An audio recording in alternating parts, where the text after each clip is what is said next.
Okay. Menurut kamu possible nggak sih untuk anak SMA dan anak kuliahan tuh punya bisnis sendiri? Oke, nah pertanyaan saya adalah satu.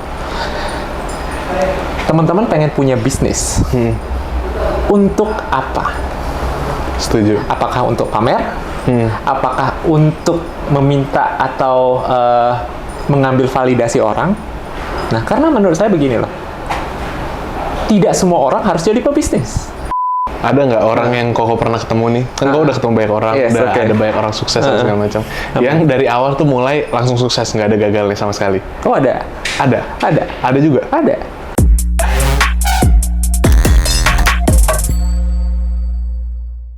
Apa sih kok saran untuk anak-anak SMA dan kuliah untuk bikin bisnis?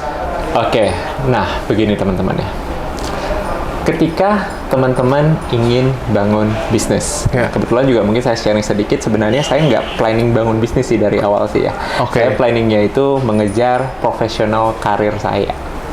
Nah, tetapi ketika itu tidak berjalan, akhirnya saya harus belajar. Nah, menurut saya, untuk menjadi seorang entrepreneur, harus punya skill jualan.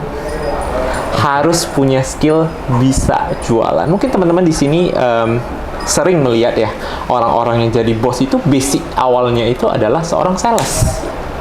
Pasti, rata-rata, saya nggak bilang semua, tapi rata-rata pasti dia itu Jago menjadi jualan. seorang sales, yaitu jago jualan. Skill yang teman-teman pertama harus punya adalah PD. PD dulu. Kenapa? Karena anak muda zaman sekarang itu saya lihat terlalu apa ya? Terlalu, bukan nggak pede sih, mungkin terlalu jaim ya. Oke. Jaim maksudnya seperti ini. Wah, melakukan hal kecil seperti simple lah. Jualan produk, malu nanti dinilai Iya, orang iya, seperti iya, itu. iya, Nah, iya. itu dihilangin dulu. Kita nggak Oke. bicara hard skill dulu ya, kita bicara tentang inner skill kita dulu. Nah, kalau kita nggak jualan, gimana kita dapat menghasilkan? Nah, digital ini hanya menurut saya adalah metodenya aja berbeda. Konsepnya sama, harus jago jualan. Seperti itu. Jadi skill jualan itu teman-teman harus punya dan miliki. Nah, terlepas dari teman-teman mau jual apapun, kalau misalnya teman-teman nggak bisa nyales, Percuma ya, sama aja. percuma. So, you need to invest in people yang bisa nyales. Bener nggak? Iya. Nah, jadi skill jualan. Kedua, di era sekarang teman-teman kreatif harus punya skill untuk ngembangin komunitas. Oke. Nah, kenapa? Karena platform-platform yang sekarang ada seperti sosial media, seperti e-commerce dan everything, itu basicnya satu, bangun komunitas yang memiliki visi misi yang sama dengan brand kita, sehingga produk kita yang kita pasarkan itu bisa terjual. Oke. Nah, jadi contoh nih pertanyaannya, mungkin teman-teman bakal sering, Pak, gimana sih cara ningkatin followers? Nah, pertanyaan saya salah satu. Coba Bapak lihat Instagram Bapak. Nah, bayangkanlah Bapak itu adalah orang asing. Mau nggak follow akun ini? Enggak, ya udah. Karena basic dari sosialnya, basic untuk membangun komunitas di sebuah platform itu nggak ada. Jadi kenapa kita harus follow Anda? Itu kan pertanyaannya. Iya, iya. Jadi harus bisa punya skill sales, dan juga harus bisa ngebangun community. Ngebangun community. Benar. Kuncinya itu aja tuh Benar. sebenarnya. So far itu Untuk dulu. jualan gitu ya. Itu dulu ya. Terlepas kita bicara nanti mindset dan lain-lain, sebenarnya banyak. Iya, iya benar. Nah, Setuju, bisa setuju. jadi dari urgensi mereka apa, maunya apa, seperti itu. Tapi menurut Koko possible nggak untuk anak? Karena salah satu yang aku lihat, Yes. efek dari digitalisasi, globalisasi itu banyak ide-ide atau mindset-mindset yang masuk ke anak-anak muda yang nanti salah satunya tuh yang pengen aku bahas sama Koko juga tuh Yes. tentang budget nikah. Itu ada Budget nikah. video viral ya, tapi itu nanti kita bahas. Nah, salah satunya yang sekarang aku lihat, kalau anak-anak zaman dulu ya, ini nggak tahu sih, ini juga cuman sekedar mendengar cerita-cerita dari orang tua. Oke, oke. Pada saat zaman dulu, pada saat masih sekolah, masih kuliah, itu nggak ada kepikiran, oh anak muda itu harus punya bisnis gitu. Jadi ya udah, kalau misalkan belajar, fokus kuliah gitu. Belajar aja.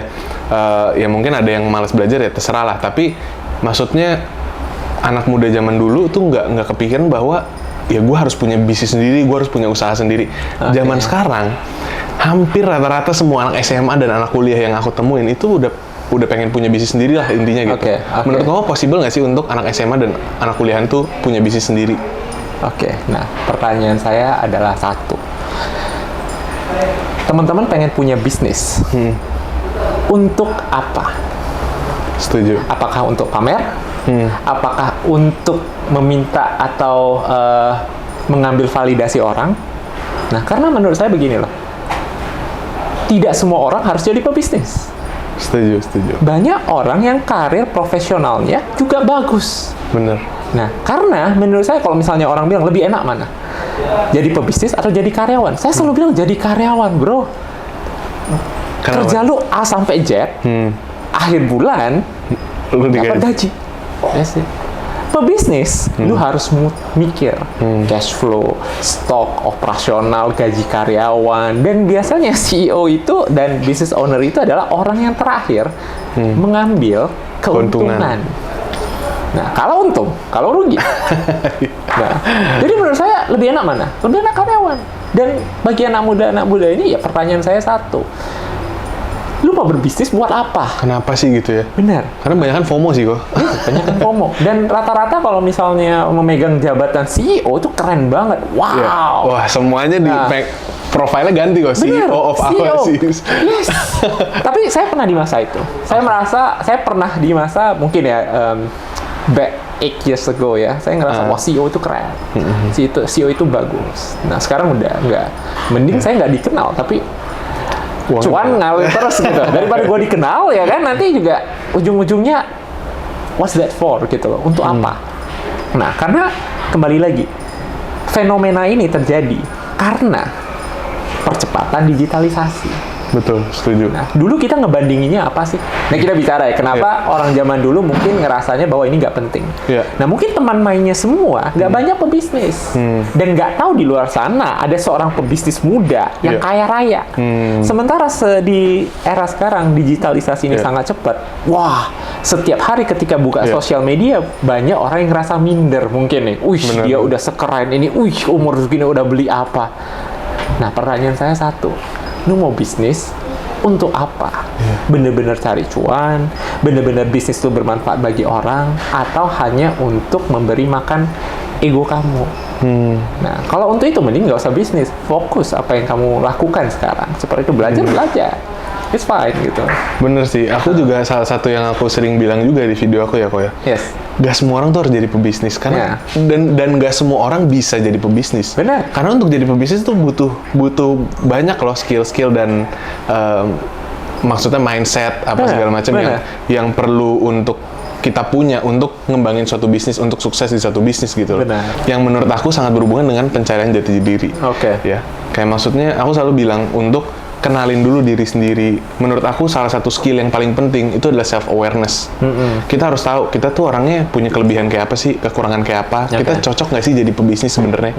Nah, untuk Koko sendiri di tahap apa dan ada nggak satu momen maksudnya gitu yang dimana Koko tuh akhirnya kayak ini jalannya gue gitu. Gimana sih caranya buat teman-teman sekalian yang mungkin masih bingung? Banyak banget yang mungkin subscribers atau followers aku tuh yang kayak sebenarnya gue tuh di hidup ini harus jadi apa sih gitu, yang masih mencoba untuk mencari dia tuh cocoknya di bagian mana. Itu ada nggak kok yang ini mungkin akan sharing ya pengalaman saya pribadi ya. Jadi it's okay teman-teman ya, menurut saya di usia 20-an atau 30-an itu kita masih mencari jati diri. Nah, saya juga mungkin 8 tahun lalu atau masih 7 tahun lalu itu juga masih luntang-lantung nih sebenarnya saya mau apa, ininya seperti apa, so go with the flow. Nah, tapi satu hal sih yang saya merasa bahwa tindakan saya ini benar. Artinya saya mencoba untuk gagal. Nah, artinya apa? Artinya if we not try, we never know. Aku selalu berpegang pada satu konsep itu. We never try, we never know.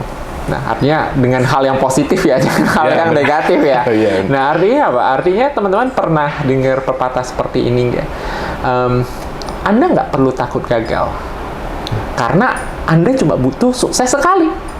Nah, artinya apa? Artinya gunakanlah jatah gagal Anda sebanyak mungkin.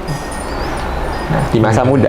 Nah, dengan Anda gagal sebanyak mungkin, Anda akan belajar banyak, ketemu orang banyak, dan dari sanalah mungkin teman-teman baru sadar, ini yang saya mau. Daripada orang-orang yang mencoba aja nggak mau. Nah, banyak tuh di luar sana orang-orang yang, wah, pengen ini. Ya udah start, do something gitu. Susah ntar gitu. Dulu deh. Ya, oke, for me itu adalah kamu hanya memperlambat diri Anda untuk mencari jati diri Anda. Karena Anda nggak mau coba. Ujung-ujungnya apa? Udah umur 50-an, andai saya seperti ini, ya udah just yo andai-andai, berandai-andai. Tapi kan itu adalah satu hal yang menurut saya, hal yang kamu lakukan atau keputusan yang kamu ambil, jangan nyesal.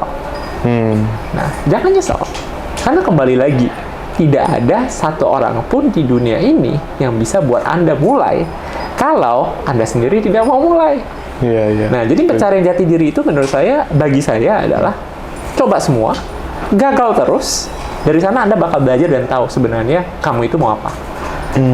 Nah, daripada semua jadi wacana, nggak ada dicoba satupun, ya kan? Nah, akhirnya one day, kamu hanya akan menyesal. Nggak coba, nggak itu. Nah, karena saya juga sering ketemu beberapa orang ya, yang mungkin usianya sudah di atas saya. Ya, mereka cerita, andai masih muda saya begini, andai masih muda semua itu. Ya, for me it's like, oke, ya udah. Kenapa lo nggak lakuin? Nah, so itu yang ingin saya turunkan ke mungkin ya follower saya atau ke teman-teman ya. It's okay to fail gitu loh. Justru karena fail kita belajar. Nah, teman-teman ngerangka. Sebelum berdiri kan ngerangka dulu. Berdiri kan nggak langsung bisa lari dong. Jatuh-jatuh dong. Nah, itu adalah bagian dari fail gitu. Hingga teman-teman bisa berjalan seperti itu. Ada nggak orang yang Koko pernah ketemu nih? Kan Koko udah ketemu banyak orang, ada banyak orang sukses dan segala macam. Yang dari awal tuh mulai langsung sukses, nggak ada gagalnya sama sekali. Ada. Ada juga? Ada. Nah, menurut dia nggak gagal, kenapa? Karena backup dia kuat. Artinya gini, kita nggak tahu ya, kita itu terlahir di keluarga mana ya. Mungkin keberuntungan dia adalah dia dari keluarga konglomerat. Nah, jadi bisa dibilang bahwa apapun yang dia lakukan is just ya, gue masih punya backup banyak, gue masih seperti itu, but it's fine for me. Ya udah, bagus, itu keberuntungan dia, itu which is good dia, gitu loh. Nah, privilege, bagus gitu loh, dan nggak salah gitu loh. Tapi kembali lagi, dari perjalanannya dia itu, yang menurut dia sukses itu apa? Karena sukses bagi orang kan beda-beda. Nah, menurut saya mungkin menurut dia mungkin ketenangan batin, dua hal berbeda nih. Nah, tapi menurut saya, dan saya cerita dari dia orangnya itu happy. Dia nggak merasa segala sesuatu yang dia lalui atau kehilangan, pernah ditipu apapun itu sebagai sebuah kegagalan. Gua belajar bro. Nah, mindset itu bagus. Nah, tapi pertanyaan saya satu, definisi sukses bagi dia apa? Gua bisa tenang, gua bisa do whatever I want tanpa diusik siapapun, that's enough for me. Nah, salah satu yang aku bilang juga, tapi aku nggak percaya sih kok kalau misalkan ada orang ya yang mulai dari awal tuh nggak pernah gagal sama sekali, nggak pernah jatuh. Mungkin dia ada kegagalan tapi mungkin dia nggak sadar, atau mungkin dia pikir itu sebagai bukan kegagalan gitu. Karena betul sih, aku setuju banget ya kalau misalkan tadi saran Koko berarti untuk mencari jati diri tadi ya udah cobain segala, bukan berarti tadi kita bilang suruh dia sengaja mau gagal-gagalin gitu bukan berarti kayak gitu kan. Maksudnya kita untuk berani untuk gagal ya berarti cobain aja apa aja yang selama masih positif tadi, arahnya masih positif, ya udah dicobain aja. Ya udah gagal toh ya udah nggak apa-apa gitu. Sama aku juga aku dari dulu udah suka untuk mencoba hal-hal baru soalnya. Makanya aku dari awal itu udah maksudnya bisa dibilang juga aku mungkin salah satu yang beruntung lah untuk punya jalur, udah punya pengetahuan, self awareness terhadap diri aku tuh pengennya kayak gimana, pengennya jadi apa, segala macam tuh dari umur yang masih tergolong masih muda lah. Karena sama sih, dari dulu aku udah mencoba banyak hal, udah gagal di banyak hal. Pernah bikin dari SMP tuh aku udah suka untuk jualan. Jualan, SMA pernah bikin bisnis berapa kali, gagal semua, tutup semua. Tapi dari kegagalan-kegagalan itu sih aku rasa sangat banyak pembelajaran. Nah, pertanyaan selanjutnya kok menurut Koko ya, ini salah satu mindset yang ada di Gen Z juga nih sekarang, generasi aku Gen Z. Koko masuk Gen Z nggak sih? Millennials sih masuknya. Millennials. Nah, salah satu di Gen Z juga ya, menurut Koko possible nggak untuk anak muda umur 22 untuk punya 100 juta pertamanya? Atau 23, 24, 25 untuk punya 1M pertamanya? Possible sih. Possible is possible. But for me adalah, saya nggak tahu ya, ini tren mulai dari mana ada standarisasi seperti itu. Gitu. Nah, karena menurut saya itu adalah kepemilikan sebuah uang seharusnya itu tidak diumbar-umbarkan, like for what gitu loh, buat apa gitu loh. Nah, apa yang kamu mau show ke orang, lu punya 100 juta, then what?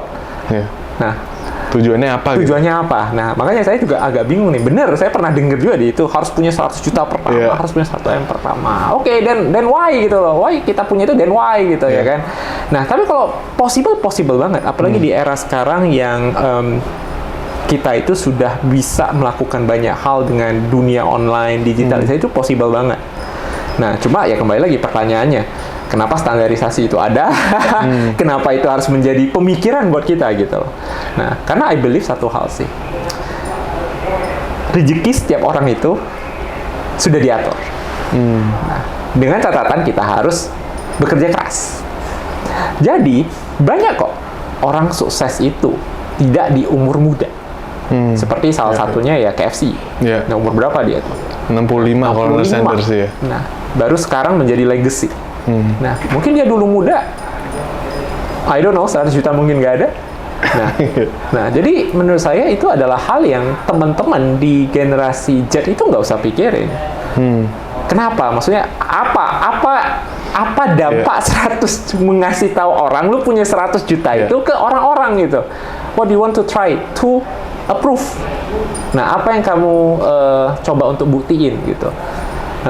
Kayak mungkin sama dengan pertanyaan yang tadi ya, sebagai pengusaha tuh ya. Kenapa anak-anak zaman sekarang kayaknya pengen punya usaha semua? Mungkin generasi kita mungkin harus validasi kali. Sebenarnya ya. Jadi begini. Oh, setuju. Berarti generasi Z. Oh, generasi Z nih serang nih. Setujunya begini, teman-teman ya. Ini mungkin akan sedikit berubah. Mungkin arahnya akan tidak ke logika ya, tapi lebih ke perasaan ya. Begini, teman-teman. Hal itu muncul karena bisa jadi kurang perhatian dari inner circle kita. Tahu ya maksudnya? Mungkin dari keluarga yang tidak diperhatiin dan lainnya, sehingga mereka minta validasi ke di luar inner circle mereka.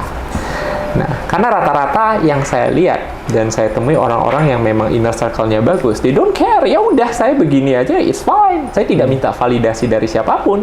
Yang penting saya doing well and okay, it's fine gitu. Tapi rata-rata yang saya lihat banyak yang ingin show ke mereka karena mungkin diremehkan, direndahkan, atau dibully. Nah, itu paling sering. Jadi I want to show to other people that gue bisa. Nah, itu target saya. Ambisius boleh, tapi jangan membuat ambisius itu menjadi satu hal yang membuat kita itu stres dan depresi. Nah, mungkin karena hal tersebut lah, jadi standarisasi itu muncul. Kedua ya kembali lagi, percepatan teknologi, percepatan informasi, dan kita sebagai manusia kan sebenarnya simple ya, kita itu tipe orang yang suka ngebandingin sih. Menurut saya ya, suka ngebandingin ya kan, anak tetangga saya begini ya kan, terus misalnya teman saya anaknya sudah begini, dan itu bener-bener orang tua zaman dulu banget ya, ya dimana, lu lihat tuh, lu nggak juara satu kan, anaknya si A juara satu, akhirnya kita sendiri kan yang ngerasa bahwa wah, jadi rasa persaingan itu muncul. Dan menurut saya rasa persaingan itu boleh ada, tapi dilakukan dengan secara sehat. Seperti itu. Nah, karena standarisasi tadi ya kok, ngomongin standarisasi tadi, jadi banyak setelah adanya ide bahwa anak muda nih umur 22 tuh harus 100 juta, umur 23 tuh harus punya 1 M. Itu sih kalau aku lihat ya, itu sih kebanyakan ya gara-gara konten sih memang. Jadi ada yang buat kayak misalkan gimana caranya dapetin 1 M kamu di umur 23, ini cara saya dulu gitu, kayak gitu-gitu ya kan. Kayak maksudnya menurut aku juga sama, possible, tapi nggak possible untuk semua orang sih. Untuk dapet 1 M di umur 23 itu kayak mungkin 0.001% of the population gitu. Nah, akhirnya karena ini jadi suatu standar, suatu hal yang seolah-olah kayak dinormalisasi sama orang, bahwa banyak kok yang bisa, masa lu kayak gini doang nggak bisa, akhirnya terciptalah peer pressure. Oke. Satu, Ya. balik lagi ke yang kita sering ngomongin juga tuh, mental health. Mental health. Mental health ya kan, banyak yang tadi Koko bilang depresi jadi apa? Itu bener sih, itu bener. Jadi banyak yang depresi. Menurut Koko kalau misalkan, kan Koko millennials nih, Nah, dibandingin dengan millennials, Koko waktu itu ngerasain nggak sih ada fase-fase kayak gini di generasi millennials atau teman-teman Koko gitu yang oke. kayak Jadi begini, 8 tahun lalu ketika saya kembali ke Indonesia, mungkin saya tipe orang yang lebih ke bodo amat. Oke, bodo amat. Tapi di posisi itu saya butuh duit. So I do everything yang menghasilkan duit. Nah, beruntungnya saya tipe orang yang bodo amat. Kalau misalnya, lu bodoh, so what? Emang kebodohan saya merugikan diri kamu. Nah, saya tipe orang yang seperti itu. Jadi, I never take every word itu langsung gua serap, gua mikir dulu. Memang kesalahan gua apa? Memang apa yang bisa gua buat rugi buat orang tersebut. Kalau memang nggak ada, ya udah, it's fine. Omongan bakal jadi omongan karena kita nggak bisa membuat persepsi orang lain itu sesuai yang kita mau. Nah, itu teman-teman harus ngerti dulu nih. Karena everybody have their own perception dan bukan tugas kita untuk membenarkan persepsi orang tersebut gitu. Yang penting you do your best. Jadi waktu itu ya saya fokus cari duit. Dan alhamdulillahnya is going better gitu. Is going better walaupun ya pastilah namanya bisnis pada naik turun dong ya kan. Tapi ujung-ujungnya ya oke. Saya baru sadar, wah saya udah di titik seperti ini ya. Nah, baru saya trace back lagi, oh saya pernah begini, saya pernah begini, saya pernah begini, seperti itu. Nah, bagi teman-teman yang mungkin ya ingin memulai sesuatu, ingin do something dengan punya standar, ya dengan punya ekspektasi, hilangin itu semua. Hilangin itu semua ekspektasi Anda, itu semua seperti apa, saya mau validasi, buang itu semua teman-teman. Kalau mau mengejar ekspektasi, itu nggak akan ada habisnya. Nah, dan bukan tugas teman-teman juga untuk mengejar ekspektasi tersebut. Yang penting, ketika teman-teman melakukan sesuatu, teman-teman ingin do something, diri teman-teman itu tenang nggak? Diri teman-teman itu happy nggak? Jadi pada saat 8 tahun lalu, Yes. ada nggak pembicaraan tentang mental health kayak gitu? Kayak maksudnya kayak, wah kalau nggak ada ya? zaman sekarang kan, wah gue butuh healing nih, Oke, kayak gitu. Itu zaman dulu ada nggak di millennials juga tuh, pas kamu masih muda? Nggak ada ya, hampir nggak ada gitu. Nggak ada, kayak, wah mental gue kena nih ya. Terkadang gue mikir, mental gue kena, lu berarti sakit jiwa dong. Mental lu kena gitu ya. Sampai sakit jiwa. Sampai sakit jiwa ya kan. Nah, karena gini loh, menurut saya ya, kalau kita dimarahin, kalau kita stres, ya menurut saya hidup itu memang harus stres. Yeah. Hidup itu memang harus capek. Yeah. Namanya hidup. Lu nggak capek, lu nggak hidup. Setuju. Nah, dan itu sebenarnya menurut saya udah hal yang biasa.